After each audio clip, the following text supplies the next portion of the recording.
All right, we're live from 304 Studios in Jonesboro, Arkansas. This is an STS Pod Club production. I'm BT, and right over there, see what do we got here? Uncle Phil at Nine Fingers, and I also know you as Idlebane. Formerly Uncle known as. Phil, Idlebane, been knowing you for a long time. When I got ready for this interview, it's weird that I've never had you on the show. We're like 700 episodes. And I was trying to think, when did we first meet? This is my first question. So it's all about me tonight. So when did we first meet? The first time I remember seeing you, you were still managing BT Express and stuff. I believe it was it's either the Piggott Armory or the Rector Armory. And you were there, and we did our stuff. We said hellos, and then I think we did a couple shows. Maybe Ron Spence we were working for, which, I mean, you know how that works. But I can't remember. Rector, yeah, it may have been. Was Dakota on the show and Psycho and very possible. yes, it was I think her so. hometown, and it was Right. a Rector. That's a Dakota. If you don't know and not from the area, was a huge, tall girl that man she got over, and then I feuded with her. I hit her. She's the girl I hit with the clipboard, and she bladed, and the whole place. I got silent heat. It was just like I went, oh shit, I did something wrong. I was like, I'm gonna have one of those stories where I can't get to the dressing room kind of thing. We didn't actually have that, but they were just in shock when she got up and she was bleeding. Even the boys, because I think it was me, her, and two other people that knew she was going to do that. So let's start. You're at Memphis Wrestling now, and we're here for all episodes or Memphis in May. If you do our Patreon. We always do extra stuff on Patreon. Go to stspod.club in the right hand corner, or as we say in the South, counter. In the right hand counter, go over there and join the Patreon. There will be a little extra here on today's show with I keep wanting to call you Idol with Uncle Phil. And then we're giving away a huge prize package. So if you actually are part of Patreon, we'll give it away. If you up your tier, I'll give you two chances. If you get a friend to join, I'll give you two chances, them two chances. I want to give away this stuff, so remember to do that. But I want to start after I got, how did we meet? That sounded really gay when I said it like that. So let's start when you first started as a wrestling fan. When did you start? I mean, Little Phil, what was Little Phil watching? Oh man, I grew up. Okay, my first memories of wrestling. I was my dad was working out in the oil fields in Elk City, Oklahoma. This is probably 82, 83. I was two-ish. Um, yeah, I was in there watching. I was at home watching Wizard of Oz on the television. Dad comes in, says, "No, we're not watching that." And I can't remember if it was Mid South or NWA, but he turned it over to wrestling. And that moment, I was so mad at him because I was watching the Wizard of Oz and it was about to turn color. But uh, from then on out, if there was wrestling on TV, you could not get me away from it. Oh It's wow, yeah, that's a young looking age. What do you remember about the? Because you're younger than me, so what was the? Who were the people you were watching? Was it Memphis wrestling? No, it wasn't. You said you're in Oklahoma, so I've been to Oklahoma once, and it was because I made a mistake while I was in Arkansas, so there you a go. driving mistake. But There you go. uh, who was you watching? Uh, Again, at that point, I don't remember if it was NWA. I grew up loving NWA and Flair and Crockett and all that good stuff. But since we were in Oklahoma, it could have been Mid South with Bill Watts stuff too. But I'm just not sure. I just remember there was wrestling and they were cutting a promo and they both had studios. So, but Right. There what was do a you think? promotion down there before Bill Watts. It was Leroy McGurk or something like that. I seen some stuff on him. Actually, Jim Ross talking about him on the podcast. So I looked up his promotion, and his promotion looks a lot like Mid South. So it could have been Mid South. So when you decided, you said Flair and everything. So you started being NWA fan. Did you do like most of us did? You did watch WWE, or did you do like some of the people that just stuck with the NWA and didn't watch any WWE? No, man, I was a Hulkamaniac like everybody else that grew up in the '80s. You know, I was born in the end of '80s, so I was 5, 6 years old whenever Hulk was getting popular, and man, I was behind him the whole way. Always ended up being more of a Savage fan, but Hulk was the man too. So, but I watched everything, man. If it was Memphis, if I could find wrestling on television, I was trying to watch it.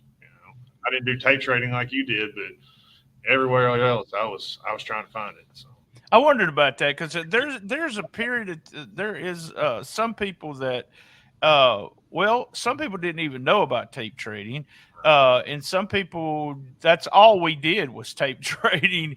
But then after like the internet started becoming popular, the tape trading started actually going the other way. It's all about technology, man. Wrestling business changes because of technology, and everything else does too. But who would ever think that I could watch Japanese wrestling? Like they had a show this morning at 7:00, and I was watching it live. So I mean, it's just crazy. I had to wait 6 weeks to get current New Japan and All Japan Wrestling. Never. And so you kind of grew up watching wrestling on television, but you was there when the big internet boom started, right? I was, yeah. And was you a message board guy? I want to go to one side, or what did you do on that? I was a bagpipe report, so I got daily emails on stuff. Oh, yes, I remember that. I did too. I got emails on my Juno email address. So I think I had a Juno email address too, actually. And then my school. So at my school, I was getting this bagpipe report every day, and I had like 8 different people, and Daily Dale was one of them. He can confirm this if you ever interview him. But I had to, as soon as I got it, I had it set up so it forwarded out to like 8 different people. And then I had 2 of them set up so they could forward it out to other people. So I had a little collection going out at the school whenever, 10th, 11th grade, whenever mid-90s or late 90s. I've never thought about it. My memory sucks. And it's just one of those things where I don't put stuff in order most of the time. I kind of do, but I mean, you really can't really put stuff in order. But I remember that. What do you ever remember who was the guy that sent that? Man, if I saw his name, I could think of it. He did some other stuff after that, and I really want to say he was part of Wrestling Inc. a little bit after Bagpipe, but I don't really know where he went after. Well, see, so I started with kayfabe sheets. Mm-hmm. So in 86, I'd say 86, 85, 86, I started kayfabe sheets. And then I went from kayfabe sheets to email. They were sending me email every day. That's the first time I've thought about that in years, but they did. I had a couple of others that I did that too. But I never got into the American Online or any of that because we always had a shitty computer. So yeah, our school, whenever I was growing up, had a good email address, but it wasn't AOL, so we stayed away from it and used what we could out in the free world, Right. And I remember hitting the message boards and finding, at one point, I remember them doing some kind of report about the internet and the change it was. We could watch TV shows the next day on the internet. And I was like, sure, we will be able to, because I was, it was taking me, 11 minutes to get a movie picture downloaded, So I was like, yeah, this shit ain't never going to happen. But you started out with that. So what I want to know at this point, you're on the internet, you're getting your report, and that bagpipe was kind of smart. That was a smart. Yeah. They told you everything that was going on inside and outside the ring. When do you think you become not really learning the psychology or any of that? We might talk about that here in a minute. But when did you become smart to the business that you knew something was going on? You started learning about how it was put together. So my stepdad, my pops, wrestled in the area for years and years before me. He wrestled as Dr. Love. His name's Doug Cousins. He started whenever him and my mom got together. I was about 14. So he started. Yeah. So I got started taking to shows at 14, 15 years old, and rang the bell and took gear back to the locker room and played music and announced and everything, but be a ref and take bumps. And I did that for a couple of years, and then Pops, he introduced me to the guy that trained me was Grizzly Rick Gibson, and and I basically went with him every weekend for 2 years and set up rings and sold merch and did security and repped and ran messages, and everything but take bumps. And I took a couple of those even as a 16, 17-year-old kid, but not too many. But you must have been that, because you're a big guy. So you must have been that 14-year-old kid, 15-year-old kids getting this big growth spurt, and they're wanting to do something with you by then, right? Well, my growth spurt didn't really last or start until after high school. Oh, wow. Yeah, a year after, like, I graduated high school at 6'1" or 6'2", but then after my senior year, that summer, I sprouted up 3 more inches, and I started wrestling in February of my senior year. So okay. Yeah, so you needed to wrestle to grow, huh? I guess so. But yeah, then I got up to damn near 6'5", and then I leaned down a little bit, and that helped because I was way out of shape whenever I was in high school, and then started learning, started trying to do this stuff. Now, this guy that trained you, I can't remember him, but he's from this area too.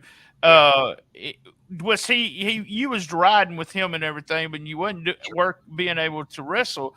But was it one of those nights where they needed somebody and you went ahead and jumped in and was able to work? Were you training all the time, not just training about the business, which you do on those card rides, but was you training in the ring all the time during this 2 years?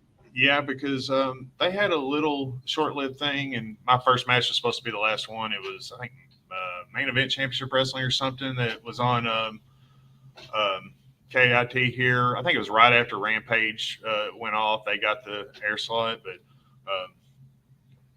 they were doing that, so we were setting up early and always there. We always had to do ring rent, so we was always there 4 hours before the show. So yeah, we were in there taking bumps and trying to figure out how to do this stuff, all the time.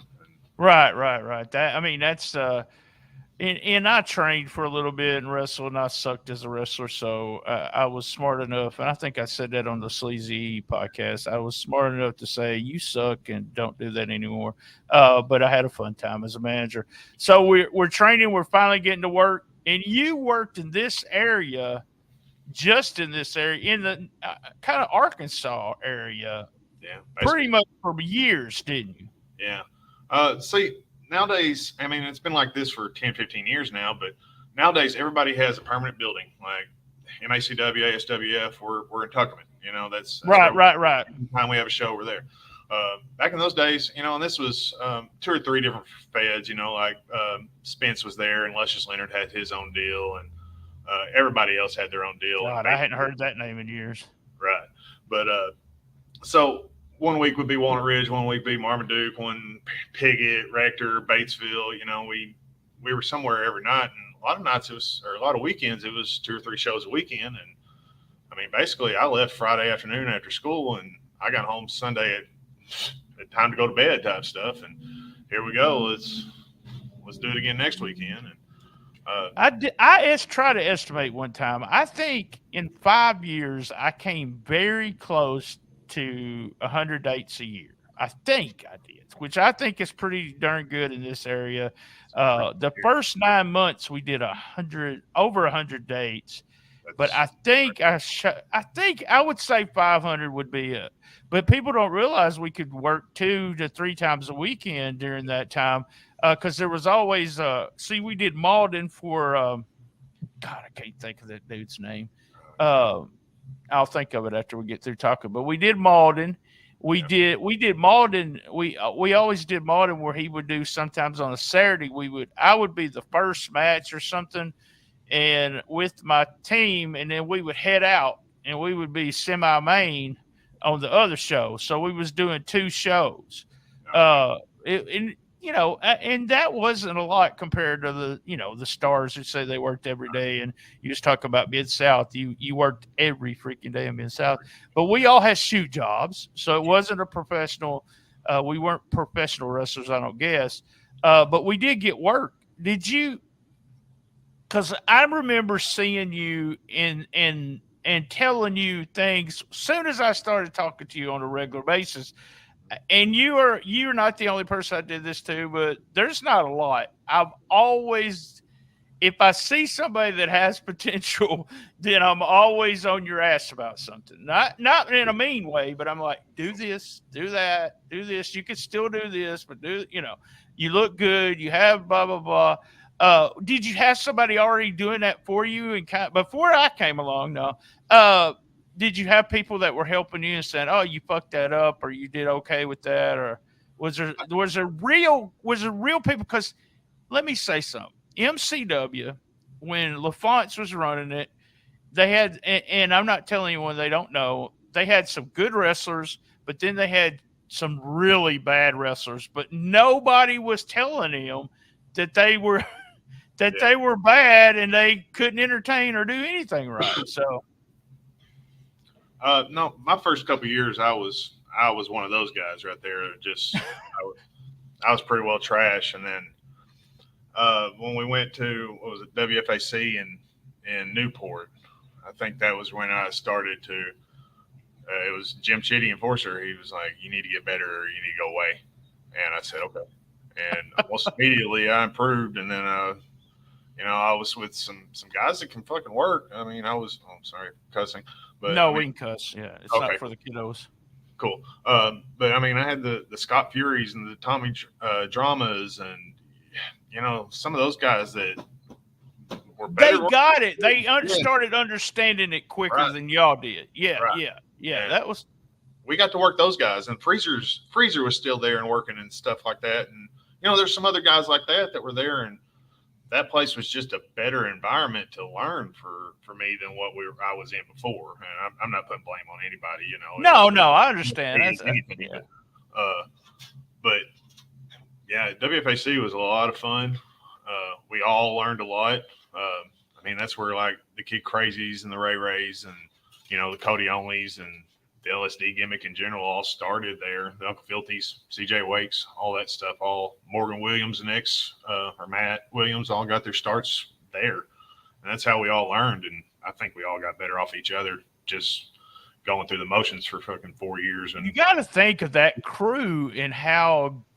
And I'm not blowing smoke up your ass. I'll tell you the truth, but think about that crew and how many good workers came out of it. They really did. They're still good workers. They understand the business.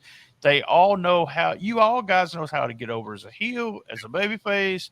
It's just little things not to do, things to do. The whole crew there. Now there's a few of them from that crew that spend time in jail for doing things they shouldn't do.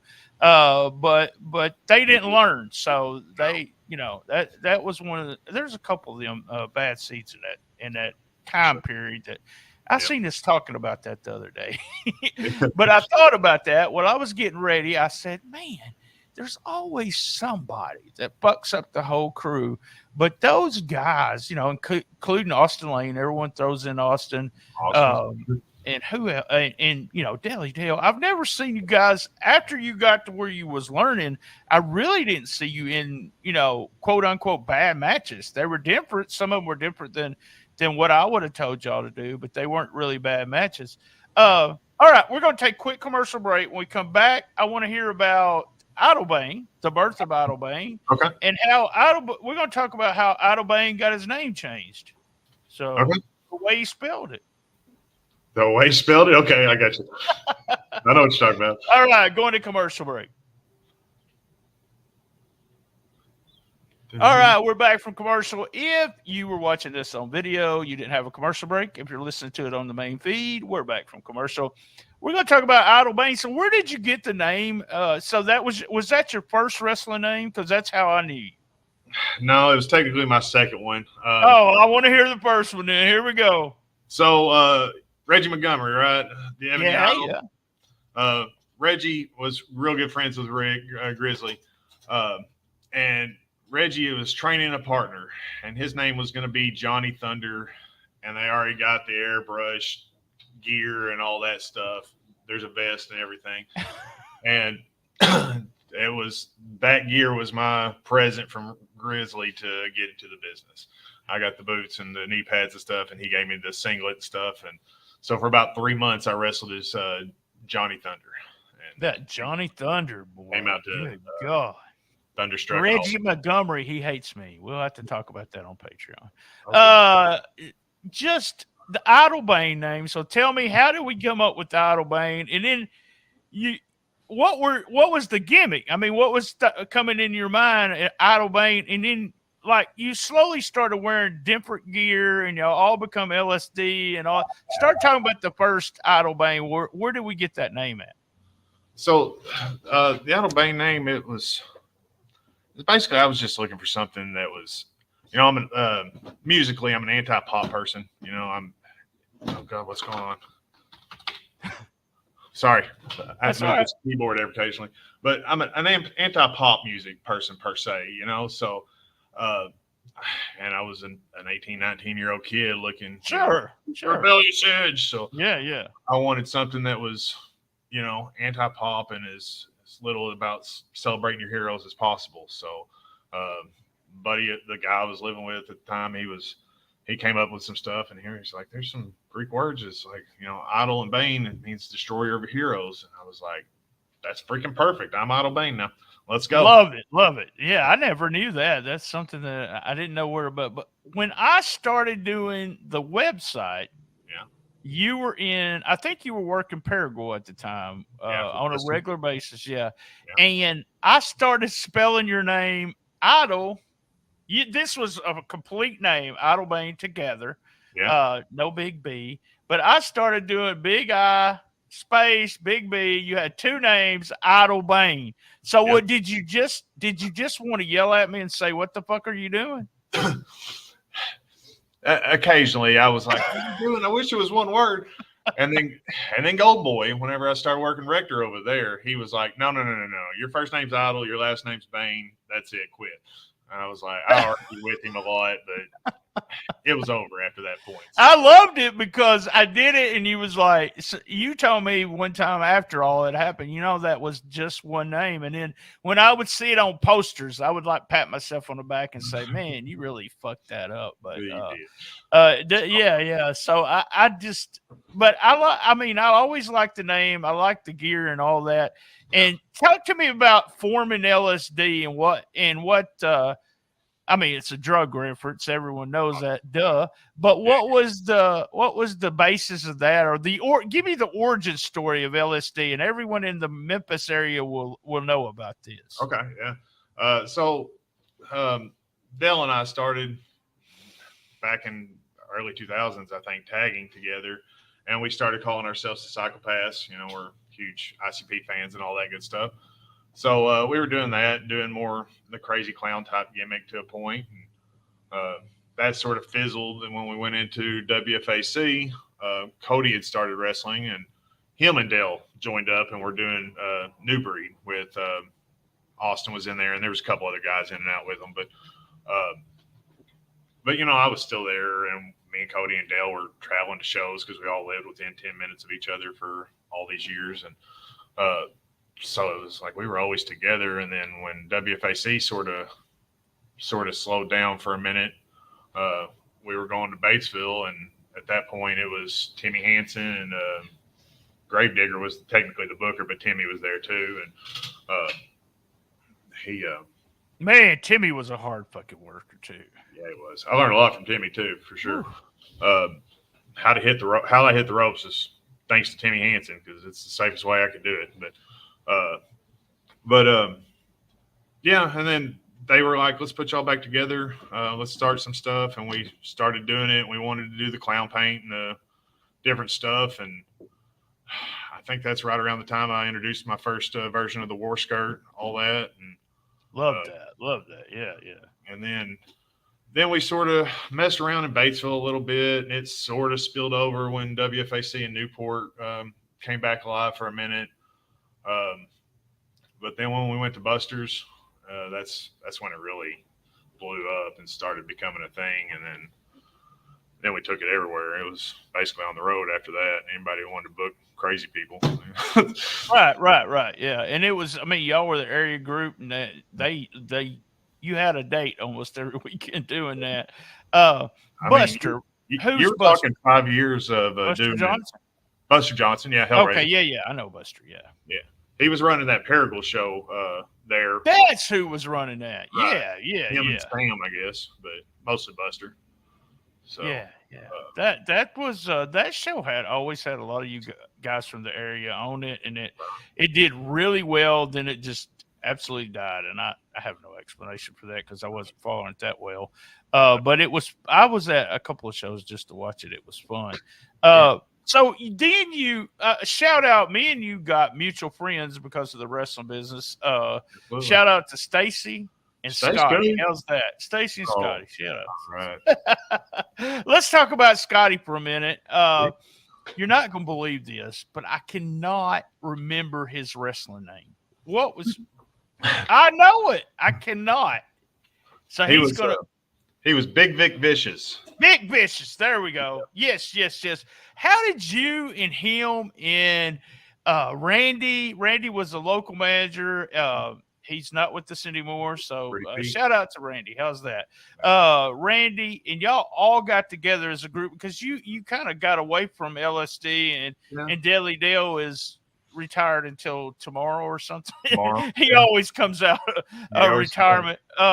But how did you guys, because me and Scotty exchanged, and Scotty, I'm not kayfabe or nothing on it, but we exchanged a lot of emails and messages on as he was wrestling and getting started and all that. And we talked to, he would send me matches and just say, tear it apart. Tell me exactly what I did wrong, what I did right, kind of thing. A lot of you guys did that, but Scotty was one of those guys that was really, he wasn't that good, but then he just got real good. His psychology was there. Every move looked good. You would want him, if you were doing a local show and you was putting it together, he would be one of the guys that you would want to put on the show because he's going to be a hard worker. He's going to help you advertise, blah, blah, blah. You can't say a bad thing about Scotty being on the show. But how did you three guys become big buddies, big pals, and then started with Randy? Randy was your manager, and what was that called? Well, we were MVC. It was the MVC, yeah. Yeah, we stole from Dr. Death and Terry Gordy, but it was the Miracle Violence Corporation. I think what we were. They were the company. But, right. So Scotty and Randy were buddies for forever. Since Scotty came back to Paragould because he trained in South Carolina. God, and I'm going to forget this guy's name, and I shouldn't. But he was the guy that trained him. He's going to chew my ass because I don't remember him, but he was an enhancement guy for Crockett and all that good stuff. He was a pretty good talent in his own right. But we'll have to bring Scotty on sometimes. How's that? He'll tell all his story. But yeah, so when he came back to Paragould, he joined up with Adrian Stratton, and they started tagging. And he had met Randy through mutual friends somehow, and they became big buddies. So those two, that group became a thing, and I guess they all went to ASWF, Scotty and Adrian and stuff, and Adrian was taking a break for whatever reason, and Ray and Scotty became friends. Ray, and then Mike Anthony got joined in that group, and I joined in whenever they moved over to the Jonesboro MACW shows about 7-8 years ago, and after that, Ray had his back injury, so he was sort of out, and then Mike was always going to go do his stuff, and can't blame him either. I'm not right. Yeah. So it ended up being me, Scotty, and Randy, and we got along just swimmingly, all three of us, and it's time to go to work and continue doing what we need to do, make everybody look good. So we started taking bookings, going across the river a lot. That Ray is one of those guys too in this area that I watched a match with him just recently, and I was just still kind of in awe of him because he never got out of the area.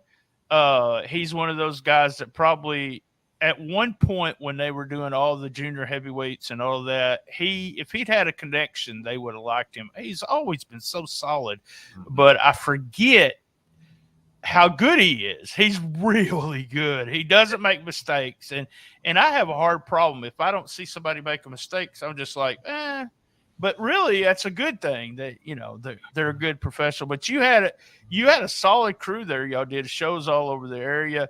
Do you feel like it's better for you? I mean, you have wrestled as a singles wrestler. You did a run. You mentioned Rector. You did a run in Rector as a singles wrestler, right? Oh yeah, absolutely. Yeah, and then is that where you came up with the? I'm going off a subject here, but you came up with the name of your pile driver, and you tell everyone what that is. My pile driver, the Cradle pile driver. Yeah. I dubbed it the Ghost of Andy Kaufman. Oh, I love it. Watch BT mark out over that. Yes. But, no, for whatever reason that happened in Newport just before LAW and stuff, and I want to say it was Scott Fury's idea that came up with it, and then we ran with it, and man, it got over. I had to say it every time before I did the pile driver. I wanted everybody to know what the hell that thing was called, and everybody did everywhere I wrestled. So I could stop and go like this and look at them, and they were already starting to react before I could start saying it. So yeah. I love Director. That's something I said in one of the reports that there's still guys that reach out to me that worked Rector, said you called it a wrestler's haven. Yep. And that's what it was. You had Flash Flanagan, you had all these people come. There were workers. That's all it was just hardworking, fun. Some of the booking was, but I really had a great time every time we went over there. It was fun. And did Scotty do anything over there? Because I don't remember him until. No, he didn't really start till after that. Back in Adrian, yeah, Adrian, somebody else. I knew Adrian when he was a kid. He reached out to me. I think it was on a Yahoo Messenger one time, and I knew his dad. So he was just like, my dad was blah blah blah, and I was like, okay, but he wanted to be a wrestler from day one too. So he was one of those guys that understood it. So tell me something before we get into the Memphis stuff. Sure. And that's what we come to talk about. When do you think, because you did tag teams and, I was the tag team man, and watched come home, watch my matches from the guys. I watched matches from New Japan. I watched matches from this place. I would get on a kick where I would watch only Stone Cold and somebody as a tag team to see get on another kick, just the Midnight Express. When did you start saying, okay, because it takes a while. Some people don't ever get it, as we talked about earlier.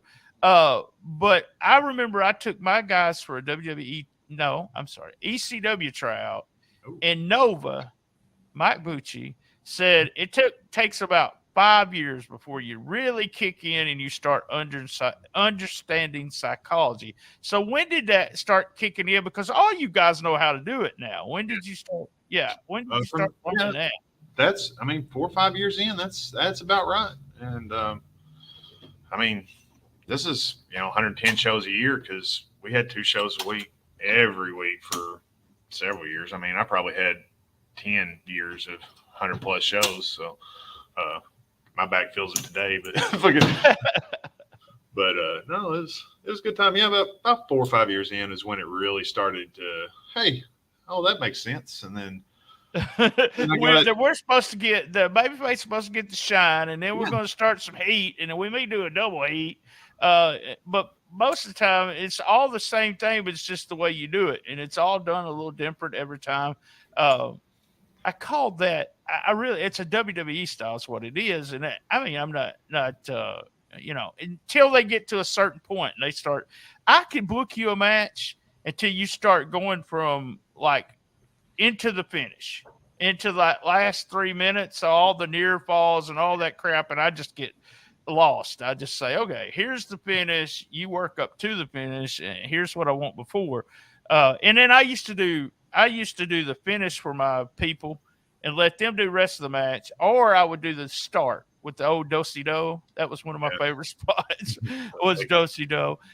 So you took a break from wrestling and did all kinds of shoot stuff, and just said, was it because of you just being hurt, or was it just you just needed to rest for a while, and everyone comes back? I call myself getting away from the wrestling business for a couple of years also, and then coming right back to the podcast, because it's something when I was going to do shooting the shiznit, I thought I'm going to invite people like my old school teachers and all that. That's what I was going to do with it. Then I said, what?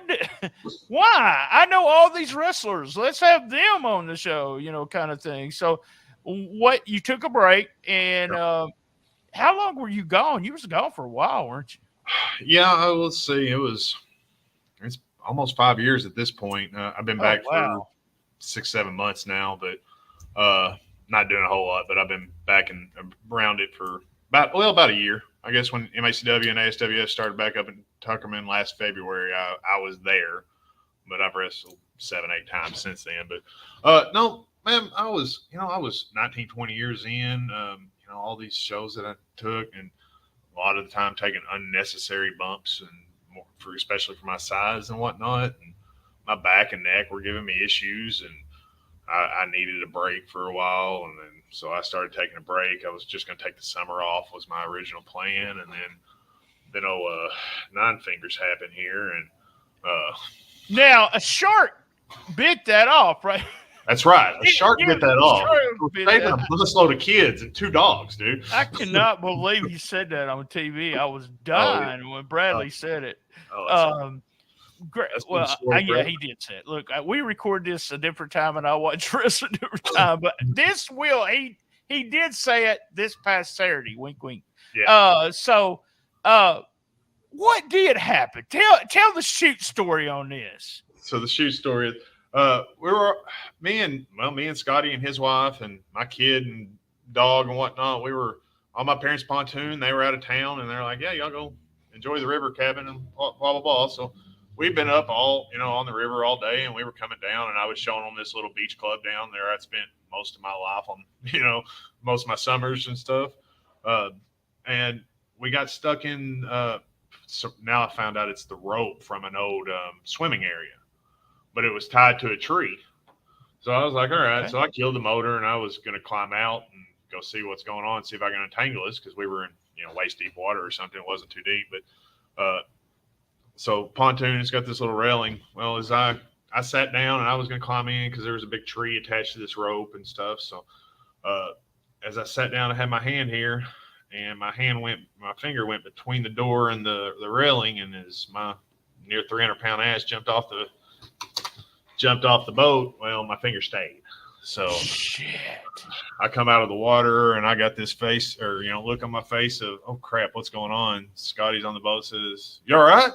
I said, "No, I think I lost my fucking finger." He said, "Bullshit." So I'm looking him. Did you just say finger? Did you say finger? Finger. Yeah, probably. So I pulled the thing up, look at his face, and he goes, "Oh shit!" And oh my god, it was over at that point. So I lost it down to here, 2 knuckles. Right? Tell me what happened? Did y'all grab a towel, or what did y'all do? I know y'all went to the ER right then, but did you try to save the finger? Yeah, we had coolers and stuff. So and even had bags. So he bagged it up, and it was on ice and stuff. But we were 10 miles north of Pocahontas, Arkansas. Yeah. You know where that is? It's about an hour in an ambulance trip once they picked me up. Oh, wow. It took them 15, 20 minutes to get there. So by the time they got there, and with the fact that I'd been in the river and infection and all that stuff, they weren't able to put it back on. And so you said, what the hell? I'm just going to make it my gimmick. So why not? Yeah. I mean, it messed with me really bad for a number of years. And I made as many jokes as I could about it, because, might as well laugh about it instead of fucking being depressed about it all the time. And here it is. And my kid has roasted me about it more than anybody on this earth, I swear. That's what here I was, I'm a fat and blind as a kid, 18 years old, and I start losing my hair. So that's what I've always done. I made bald jokes ever since then. You got to do that, or you sit there and go, "Oh my God, I'm 19 years old. I'm completely bald." But there's all kinds of studies about people that lose finger, the leg, and all that kind of stuff, where it's like a phantom. Did you ever feel like you thought your finger was back? Oh yeah, every day, still. Oh really? Oh yeah. wow. Like wow. moving it's sort of bring it down to what it feels like about there, and it really feels like somebody's just squeezing it at all times. The first few weeks after it happened, like I would wake up screaming in pain because it felt like my finger had been bit completely backwards. It itches, every couple days. It's still there. It's just invisible. It's like John Cena. You can't see it. I love it that you got a glove on it on TV. So let's talk about Memphis Wrestling.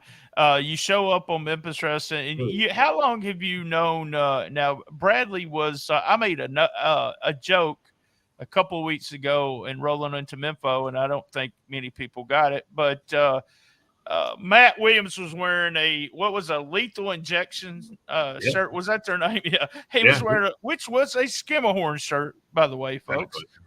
So how did you meet those guys? You did help train them, right? I didn't help train them per se. They got trained by Kid Dynamite, Jonathan Sanders, and Craig Stone, and some of those guys a little bit in the Hoxie, OCW. Shout out to Craig Stone, by the way. Boss man. But then they went and worked for Sarge and stuff. And then when they came back from working over in Tennessee so much, they came to ASWF, and I was there. And I think I was just helping run a show that night or something. And they were running late because they were double shotting from Hoxie in. And I got on the phone and yelled at them. It's like, get your ass here, blah, blah, blah. We're up next, blah, blah, blah. And, right. And then like a couple weeks later, I think Jason the Brain did his benefit show, the Ashland McClure thing in Union City. And it turned out me and the boys were both booked on it. And I was like, hey, I lived in Pocahontas, I think at the time, and they lived in Hoxie. And I was like, hey, kids, can I ride with y'all up to Union City? And they're like, yeah, come on. So we met up in Walnut Ridge at the Walmart, and I got in their car, and we've been taking road trips ever since, really, except for my time off. First time I saw them, they were doing a show downtown in Jonesboro during the, I don't know, Main Street something or whatever. I don't really go. But yeah. And they were doing, I was like, man, those guys are, they're solid, because I liked them. They were doing all the flippity floppity shit, and that was what I was digging at. But these guys turned into, I want to tell you, Brad's really got good since Memphis Wrestling. Now he even looked kind of green when he started. He shouldn't, but he did. But he's had so many matches and it's almost like he has learned how to do TV matches. You notice that? It's he really has. Yeah. He's helping me learn how to do TV matches. That's what I was fixing to ask you. With Brad, he went from being, it felt like he was apprehensive, he was scared to do something, to I'm so relaxed, I'm only going to do what I have to do. We're right here for 7 minutes. We got to do it. And he's become that, he's a comedy guy, but he is also will do anything. By the way, he got his head shaved. Do anything for the show. Were those two boys always like that, where they would do anything? Yes, absolutely. Brad was always the one, he was going to tell you that, hey, I'm going to be the next AJ Styles. I'm going to be this. I'm going to do this. We're going to do this. And Briar's like, yeah. And then he would go do whatever the hell you ask him to do. And I've always told them this because I love to bust Brad's balls, but Briar is the pure technical worker out of those two. And then just from the start, Briar was far superior. Yeah. And then Brad's a good freaking worker, always has been, but his personality is what's going to get him over. His personality and his bumping. He knows when to bump, exactly when to bump. And it looks good when he bumps. That match he had in Arizona a couple weeks ago. I don't know if you've got a chance to see it. There's a thing. No, I haven't had a chance. I worked with a gentleman named R3 at Party Hard Wrestling. And I mean, this guy's like 6'3", 6'4", 350 pounds. He's a big dude. And he's throwing him around, and Brad looks like $1 million in that match. Right, I'll have to go out of my way to see that. So tell me, when did you get the call? You're kind of retired. You're not doing a lot. You get the call to be Uncle Phil, which Phil's your shoot name. And then we got Uncle Mikey. We've already heard that story. Dustin told that story, and I think Brad told it too. Is Mikey was there? Let's have a new character as Uncle Mikey. And then with Briar being ill, they kind of like him to be part of a team, and then they call in Uncle Phil. What was the conversation like? Who did you talk to about it, and how did it all come about? So Brad was doing most of the talking to Dustin for me. But Mikey was wanting to go singles because he needs to be a baby face and he needs to do Mikey stuff because he is so freaking good at that stuff. Yeah. Golly, he knows how to put a match together. It's amazing. He knows how to get over too. It's just his connection to any crowd he's in front of is phenomenal. That dude, he gets it. Oh, it is, especially in that building, that Mikey chant, and it was organic too. You weren't actually with Memphis Wrestling at the time, but when he turned it, and you probably was watching the show, but when he turned it, it was almost like we gotta turn him because everybody likes him. So yeah, but they were Brad was needing something else. They were wanting to split up. It made sense to give Brad a heater. I'm 6'5" ish, almost 300 pounds. I can do some heavy stuff, and I can get over a little bit. So Brad knows me and is comfortable with me. So it's right. This is a natural fit. Let's go. And whenever I lost the finger and was already taking things off, I wanted to really put Idle Bane away. I didn't want to be the skirt wearing freak anymore. I wanted to reinvent myself a little bit. I'm not a 20 or 30 year old guy anymore. I'm this 40 something year old man that's trying to do something a little different from me, and so the thing to do Uncle Phil was that was cool. It was handed to me in a silver platter. It's just all right. I got a gimmick. Yeah, I don't have to be Idle Bane here, and here we go. How many damn Skimahorns is there out there? Is what I want to know. Jesus Christ! Between the boys, the two uncles, and their cousin Luke. I mean, there's several of us, and Papa Skimahorn. Don't forget about him. But oh man, it's crazy how that just you get. That's what happens when you have people stay a little bit longer than 6 weeks or something. Then you're able to build. Brad and Mikey, they have not got stale at all, and that's saying a lot for somebody that's been in the same TV show for 2 years. So how, there's been all kinds of discussions about, so-and-so's not part of this show, this Memphis Wrestling incarnation, and it's not this show, it's not that show, it's not really Memphis Wrestling, is what some people say. But did you feel that you did finally get on Memphis TV? How exciting was that for you? I mean, I don't want to mark out too much, but fucking. Oh, it's okay. I marked out too with my face appeared on there. So there you go. Yeah. I grew up in Pocahontas, Arkansas. I was watching Lawler and Dundee since I was a little kid too, picking it up on the antenna. So being on Memphis Wrestling once I was, got into the business was always sort of a thing of mine. I never really wanted to be in WWE, but Memphis Wrestling, and I wanted to work for the NWA. And I got that NWA a couple different times. But whatever it was later on down the road. It's still, it had the initials. Come on now. But walking into Memphis and oh god, the setup that Dustin and them have at the Wrestle Center, and I don't want to just say Dustin because I know Dustin's the guy out there and he is the guy, but there's Chris and Simon and Austin's on that. Now Terrence Ward. Those guys they have Neil Taylor. I always like to put Neil Taylor over. Yeah, you can't forget Neil. But those guys, they have a really good thing going. And, you mentioned this just briefly, and I'm not going to get into it too much, but all the bullshit from the other promotion, just trying to drag up crap is just unnecessary. I wish.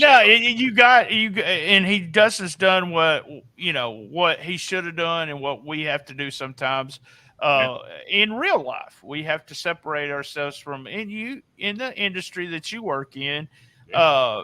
Are the other places feuding with y'all? That's what I want to know. Are they wanting y'all to do horribly bad? It's just so weird that when you're in the wrestling business now, I could see Coke against Pepsi. There's a feud there, but you also don't want their promotion to die. You don't.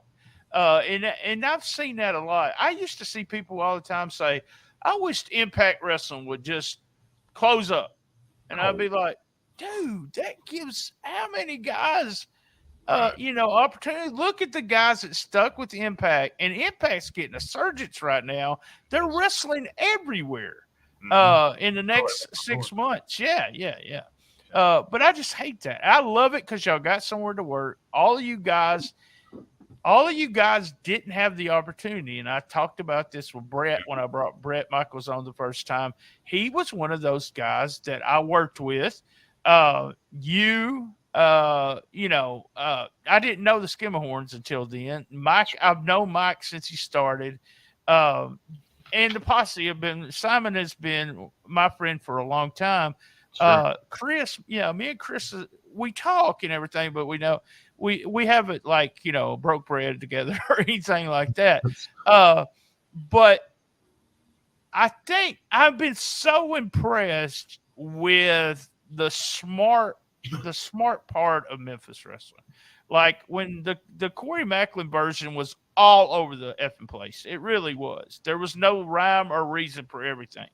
Yeah. Uh, and I've been told many times it has a lot to do with Chris and being able to say, okay, this makes sense for this week. And I know it, they tape 3 weeks and I don't know what week on tapings are on or blah, blah, blah. I used to try to keep up with it, but that's got to be, and Terrence Ward, and it's Dustin finding somebody for that job and being able to delegate it Absolutely. and yeah, and for them to shine. And they have. You got the Neil Taylors, the Terrence Ward, and you've known Terrence since he started too. Sure.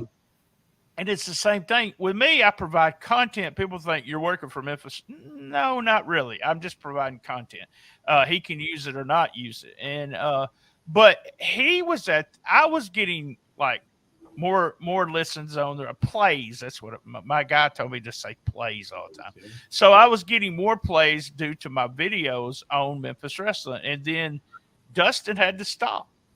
He got too much going on. He can't make videos. So I had to stop what I was doing and teach myself how to make videos. So it's that's made it. And there's just so many spokes in that wheel up there that makes everything go. And now with it like that, you walked in a situation that was professional, right? And that's not always the case here in this area. I don't know how many barns or old diesel shops I've wrestled in, and Right. then we run into, and it's still just a building, but God, they've made that thing a professional wrestling studio. And anybody that walks in there with any kind of experience, I heard Jerry Lynn say it a couple weeks ago. Ellsworth said it. 100 other guys, names, or whatever you want to call them. They walk into that building and they're like, "Y'all are so lucky to have this." And I really, man, I'm not trying to be the next big Memphis star or nothing. I'm going to be a role player and I'm going to try to help some of these kids. And that seems to be that's my what goal. you told me. You told me on Facebook message we were talking just a little bit. And you said, because I always reach out to you after one of your matches, and I said, you said, "Man, I'm just loving the role that I'm playing. I'm having a good time," and that's, people don't understand it. There's until you're having a good time doing this, you just want to quit almost every weekend because there's somebody being an asshole to you. Yes. And that's awesome. I'm glad, that there is a place for that. I hope in 5 years we're all sitting around talking about Memphis wrestling still on television. I'm doing the stupid rolling into Memphis at 61 years old, but I'll do it. Damn it, I'll do it. All right, man. We're gonna wrap it up here. I got a couple of things I want to talk to you about on Patreon. Y'all go subscribe. We'll be here. Go ahead. Hey, this is going to drop on May 17th, right? It will drop on. Let me make sure. No, I changed it. It is going to drop on May the 16th. Okay. Well, May 17th is what I thought is my kid's 9th birthday. So wow.